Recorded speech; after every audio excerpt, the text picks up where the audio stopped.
Hello viewers from all around the world. आज की मेरी वीडियो स्पेशली इंडिया पे है, जो कि बैन अल-अक़वामी मालियाती फ़ंड के मुताबिक मैं इसके बारे में बताने जा रहा हूँ। मुताबिक सन 2020 में हिंदुस्तानी मुआशत बरानाम 2.7 ट्रिलियन डॉलर थी। यह मार्केट एक्सचेंज रेट के लिहाज से छठी सबसे बड़ी मुआशत है और तकरीबन 8.9 ट्रिलियन डॉलर है, जो कि पावर परिटी के लिहाज से तीसरी सबसे बड़ी है। गुज़श्ता 2 दहाइयों में इसकी औसत सालाना जीडीपी शरह नुमा 5.80% के साथ है और सन 2011 और 12 के दौरान 6.1% तक पहुंच गई। हिंदुस्तान दुनिया के सबसे तेज़ से तरक्की करने वाली मुआशत में से एक है, ताहम मुल्क बरानाम जीडीपी फ़ीकस में दुनिया में 139वें नंबर पर है और पीपीपी में फ़ीकस जीटीपी में 118वें नंबर पर है। 1991 तक तमाम हिंदुस्तानी हुकूमतें तहफ़्फ़ुज़ पसंदीदा पॉलिसियों पर अमल पैरा थी, जो सोशलिस्ट मुआशियात से मुतासर थी। वैसी पैमाने पर रियासती मुदाखलत और ज़ाब्ते ने बड़ी हद तक मुआशियत को बैरूनी दुनिया से दूर कर दिया। 1991 में अदायगियों के शदीद तवाज़ुन के बहरान ने कौम को अपनी मईशत को आज़ाद करने पर मजबूर किया। तब से ये गैर मुल्की तिजारत और बराह रास्त सरमायाकारी दोनों पर जोर देकर आहिस्ता आहिस्ता आज़ाद मंडी के निज़ाम की तरफ बढ़ रहा है। हिंदुस्तान 1 जनवरी 1995 से WTO का रुकन रहा।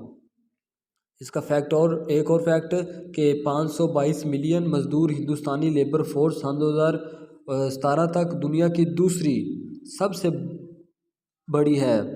खिदमात का शोबा जीडीपी का 55.6%, सनती शोबा 26.3% और ज़री शोबा 18.1% है। सन 2014 में हिंदुस्तान की गैर मुल्की ज़र मुबादला की तरसीलात 70 बिलियन अमरीकी डॉलर थी, जो दुनिया में सबसे बड़ी है। इसकी मईशत में बैरूनी ममालिक से काम करने वाले 25 मिलियन हिंदुस्तानियों ने हिस्सा डाला है। अहम ज़री मौसूलात में शामिल है चावल, गंदम, तेल का बीज, कपास, जूट, चाय, गन्ना और आलू बड़ी सनतों में शामिल है। टेक्सटाइल, टेलीकम्युनिकेशन, केमिकल, दवासाजी, biotechnology, food processing, steel transport का सामान, सीमेंट, कानकनी, पेट्रोलियम, मशीनरी और सॉफ्टवेयर। सन 2006 में हिंदुस्तान की जीडीपी में बैरूनी तिजारत का हिस्सा 24% था, जो कि 1985 में 6% था। सन 2008 में आलमी तिजारत में हिंदुस्तान का हिस्सा 1.68 था। सन 2011 में हिंदुस्तान दुनिया का 10वां सबसे बड़ा दरामद कुंदा और 19वीं सबसे बड़ा बरामद कुंदा था। बड़ी बरामदात में शामिल है पेट्रोलियम मसनूआत, टेक्सटाइल का सामान, जेवरात, सॉफ्टवेयर, इंजीनियरिंग का सामान, केमिकल और चमड़े की तैयारी करदा सामान अहम दरामद में शामिल है। खाम तेल, मशीनरी, जवाहरात, खाद और केमिकल। और सन 2001 और सन 2011 के दरमियान कुल बरामद में पेट्रोल, केमिकल और इंजीनियरिंग का सामान का हिस्सा 14% से बढ़ के 42% हो गया। भारत सन 2013 कैलेंडर साल में चीन के बाद दुनिया का दूसरा सबसे बड़ा टेक्सटाइल बरामद कुंदा था। एक और फैक्ट, तीसरा फैक्ट कह सकते हो, वैसे फैक्ट का नंबर नहीं दे रहा, मैं सिंपली फैक्ट बता रहा हूँ। और अगर आपको इंडिया के बारे में ये मालूमात अच्छी लग रही है तो मेरे चैनल को सब्सक्राइब करें, और नए हो तो सब्सक्राइब कर दो, अगर पुराने ही हो तो लाइक भी कर दो। सन 2007 में पहले की कई सालों तक 7.5% की इक़्तिसादी शरह नुमा की औसत हिंदुस्तान ने 21वीं सदी की पहली दहाई के दौरान अपनी फ़ी घंटा अजरत की शरह को 2 गुना कर दिया। 1985 से तकरीबन 431 मिलियन हिंदुस्तानी गुर्बत छोड़ चुके हैं। हिंदुस्तान की मुतवस्ता तबके की तादाद 2030 तक 580 मिलियन के लगभग होने का इम्कान है। अगरचा आलमी मुसाबकत में 51 नंबर पर है।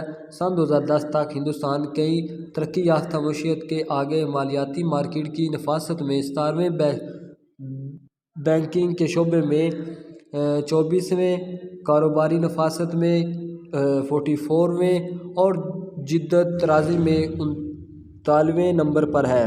سن 2009 تک ہندوستان میں واقع دنیا کی 15 سرفہرست انفارمیشن ٹیکنالوجی آؤٹ سورسنگ کمپنیوں میں سے 7 کے ساتھ ملک امریکہ کے بعد آؤٹ سورسنگ کی دوسری سب سے زیادہ سازگار منزل کے طور پر دیکھا جاتا ہے۔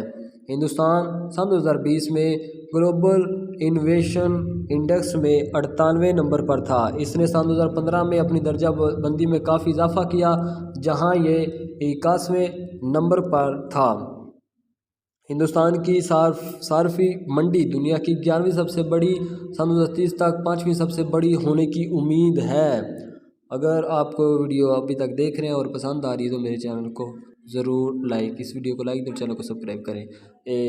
فیکٹ نمبر 4 یہ بھی ہے کہ ترقی کی وجہ سے ہندوستان کی برائے نام جی ڈی پی فی کس 1991 سے $329 سے بڑھ گئی جب معاشی لبرلائزیشن شروع ہوئی۔ سن 2010 میں، سن 2016 اور سن 2016 میں $1265 میں ایک اندازے کے مطابق 1763 ہو گئی۔ سن 2010 میں 1265 تھا اور سن 2016 میں 1763 ہو گئی۔ سن 2021 تک اس کے 2191 تک بڑھنے کی توقع تھی، لیکن یہ اتنی ہی ہوئی۔ تاہم یہ دیگر ایشیائی ترقی پذیر ممالک جیسے Indonesia, Malaysia, Philippines, Sri Lanka اور تھائی لینڈ کے مقابلے میں کم رہا، اور مستقبل قریب میں بھی ایسا ہی رہنے کی امید ہے۔ اگر آپ کو ابھی تک میری ویڈیو دیکھ رہے پسند آ رہی ہے تو پلیز لائک کر دیں۔ آگے چلتے ہوئے میں آپ کو بتاتا ہوں کہ سن 2011 کی ایک پرائز واٹر ہاؤس کوپرز کی رپورٹ کے مطابق قوت خرید پر ہندوستان کی جی ڈی پی سن 2045 تک ستہائے متحدہ کے جی ڈی پی سے آگے نکل سکتی ہے۔ اگلی 4 دہائیوں کے دوران ہندوستانی جی ڈی پی میں سالانہ اوسط 8% کی شرح نمو متوقع ہے، جس سے یہ ممکنہ طور پر سن 2050 تک دنیا کی سب سے بڑی تیزی سے ترقی کرنے والی بڑی معیشت بن جائے گی۔ رپورٹ ترقی کے اہم عوامل پر روشنی ڈالتی ہے: ایک نوجوان اور تیزی سے بڑھتی ہوئی کام کرنے کی عمر کی آبادی، تعلیم اور انجینئرنگ کی مہارت کی بڑھتی ہوئی سطح کی وجہ سے مینوفیکچرنگ سیکٹر میں ترقی، اور تیزی سے بڑھتے ہوئے متوسطہ طبقے کے ذریعہ کار فرما صارفی منڈی کی مسلسل ترقی۔ عالمی بینک نے خبردار کیا ہے کہ ہندوستان نے اپنی اقتصادی صلاحیت حاصل کرنے کے لیے اسے پبلک سیکٹر میں اصلاحات، ٹرانسپورٹ کی بنیادی ڈھانچے، زرعی اور دیہاتی ترقی، مزدوری کے ضوابط کو ہٹانے، تعلیم، توانائی کی حفاظت اور صحت عامہ اور غذائیت پر توجہ مرکوز کرنا جاری رکھنے چاہیے۔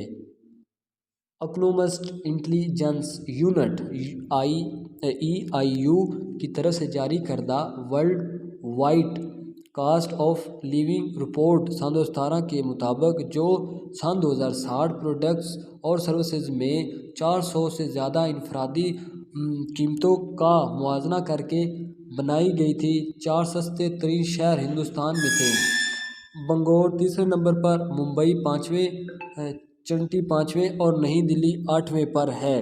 آج کی ویڈیو ادھر ہی، اور اگر آپ کو میری یہ ویڈیو پسند آئی ہے انڈیا کے بارے میں، میری آپ سے ایک چھوٹی سی ریکویسٹ ہے کہ میرے ZK TV اسٹوڈیو کو سبسکرائب کریں، اس ویڈیو کو لائک کریں، کامنٹ میں آپ ہمیں بتائیں کہ آپ کس شہر پہ یا کس چیز پہ اگلے والا ریویو چاہتے ہیں۔